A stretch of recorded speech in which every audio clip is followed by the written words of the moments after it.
Fatigue. The man who is still tired when he goes to work again in the morning is heading fast for the grave. Fatigue has a larger share in the promotion of transmission of disease than any other single casual condition that you can name. Your mental point of view is the all-powerful criterion where fatigue is concerned. That is correct. It's the way you look at a thing that counts rather than what it is. Our first concern in planning our working life should be to eliminate all causes of false fatigue by seeing to it that we are in good health, exercising sufficiently, eating well, sleeping well, and not worrying.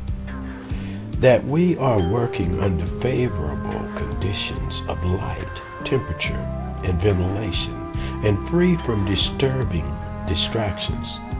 That we are thoroughly interested in our work and enjoying it. There are many other conditions besides exertion to the limit of one's natural working capacity which can bring on feelings of fatigue.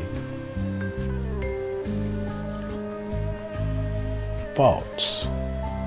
Man does not live long enough to profit from his faults.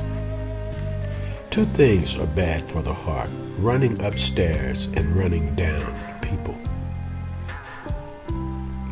A fault confessed is half redressed.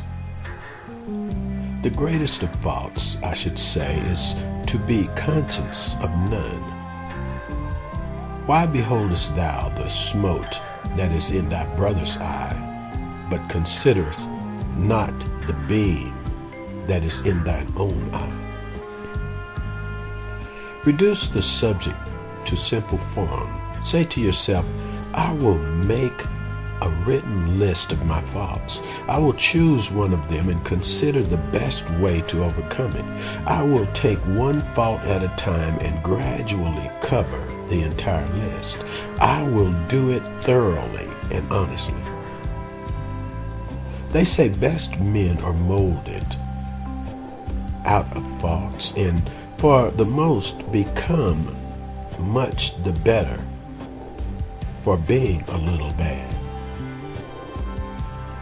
To be a friend, a man should close his eyes to the faults of others and open them to his own. He who tells me of my faults is my teacher. He who tells me of my virtues does me harm. Find fault when you must find fault, in private if possible, and sometimes after the offense rather than at the time. Sometimes after the offense rather than at the time. Deal with the faults of others as gently as with your own. Praise a man for what he does well, then gradually help him with his shortcomings. Faults are thick when love is thin. If you have occasion to find fault, do it gravely and with respect.